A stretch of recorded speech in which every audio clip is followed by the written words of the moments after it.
Hey everybody, I know you're gonna hate on me for that first little pan of the video, but I'm actually out here for a real reason. And so one thing I wanted to talk about is crepe skin, because even though that's not a major issue for me, I do get it from time to time, particularly when I'm dry. Today I was in the ocean surfing, hence the lovely Medusa hair.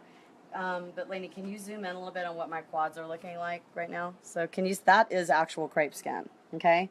So I want to talk about what causes it, and then for sure I want to handle mine. So the first thing that I'm going to do is hydrate my skin. And I haven't promoted my oils like crazy, mainly because I hate the bottles. We're changing them. But just doing that, zoom in. Okay, so a lot of times crepe skin is literally just from super dry skin.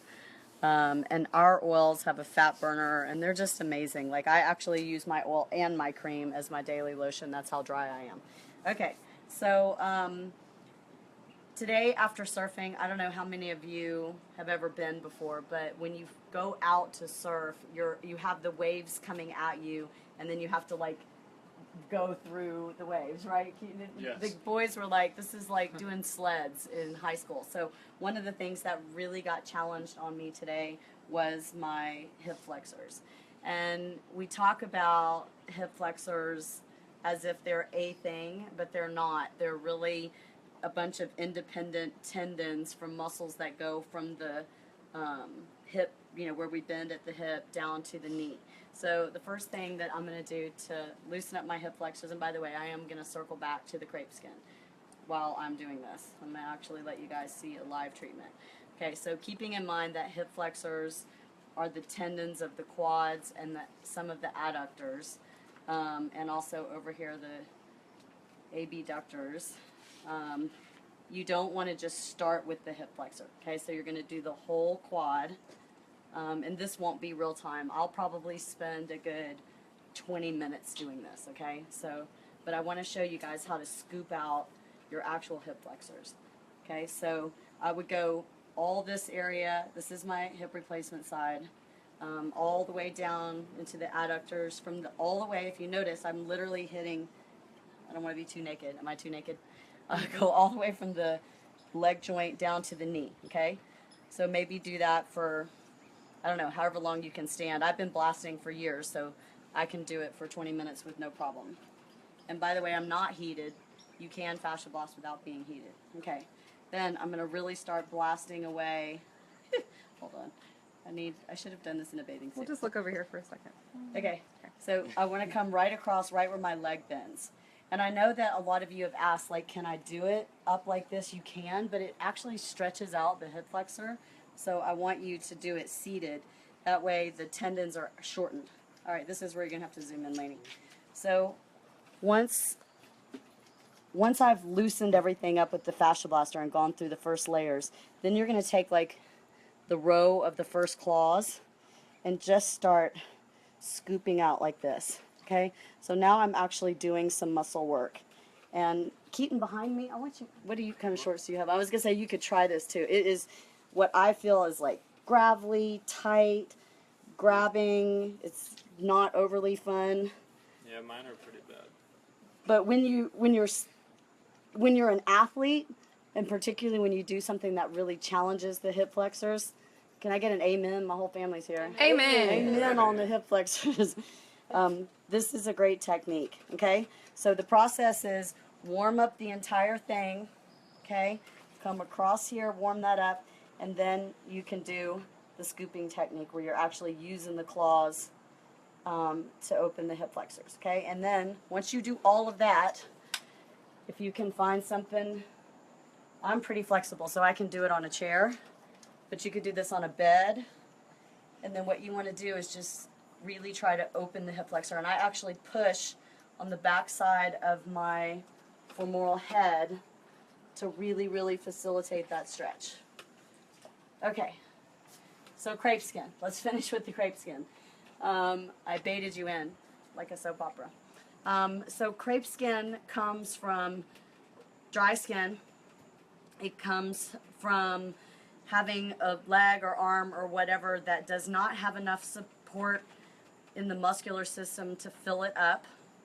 And then it comes from blood supply, and that's what I really want to talk about, because the FasciaBlaster is better than anything that you could do from the outside, because our blood runs like tree and roots, and the big veins and arteries are deep within, and then they come up to the surface. So if any of that blood supply is entrapped in fascia or tight muscle or in tight anything else, then the blood supply is not going to get up to the skin. And when the blood supply does not get up to the skin, you don't get what the blood carries. Anybody in my family, can you tell me what the blood carries that makes us have tight, pretty skin? Nutrients. Collagen and elastin. Look at this educated family. Woo! Okay, so if you can't get collagen and elastin actually through the blood to the skin, then the skin starts to get unhealthy. So the three things that fit crepe skin are, I don't know where they put it. I think my family has actually taken over blasting, and but so oil or really good. No, you're okay. So step one for crepe skin, really good oil, and ours has a fat burner in it. It's an amazing combination of algae. Building the muscle underneath and then restoring the blood supply. So that's the crepe skin. Hip flexors. I think I sucked down half of the Pacific Ocean today into my throat. Hip flexors. I really can't say it. Am I going through puberty? Okay, one more time. Only on that one word. Hip flexors. Hip flexors are, working in that entire fascial chain, and then digging them out and then stretching them, and obviously we'd end it with someone pulling out the hip, which if you've never seen that, go to my YouTube video and just type in how to fix a jammed hip. The gecko wants to be in the live feed. Also, it's really funny because I actually put this in my underneath the plane bag, and I brought 2 blasters, a couple of oils or whatever, so when I was like, hey, Lainey, can you do my live feed?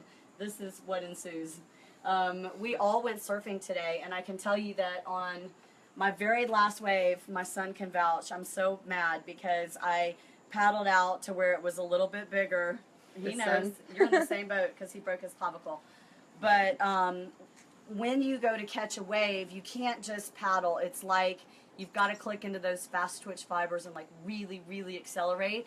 And my arms just couldn't do it. So that's the buildup of lactic acid. They feel swollen right now. I have some crepe skin and all that. So as soon as I get done with the live feed, I'm going to either enlist one of these chumps to work on my arms, or I'm going to work on my arms, or else I won't be able to surf tomorrow. So I think one of the biggest things I want to tell you is that, the FasciaBlaster is not just about, getting rid of cellulite or feeling better or whatever. It's about being able to age and still perform at the same level. And then I want to give you a quick preview. Don't get her head because she just woke up. My poor stepmom here. I'll cover her up. We don't have a way to put it, but she has crepe skin on her chest. Can you see it? Barely.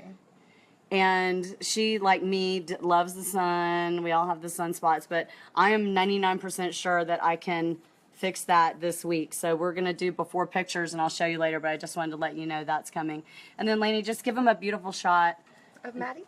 Of my daughter, and then of how beautiful the sunset is. We wish that all of you were here. So somebody's saying we need a techie person. I have 27 techie people, but they don't help the Wi-Fi in third world country. in a third world country.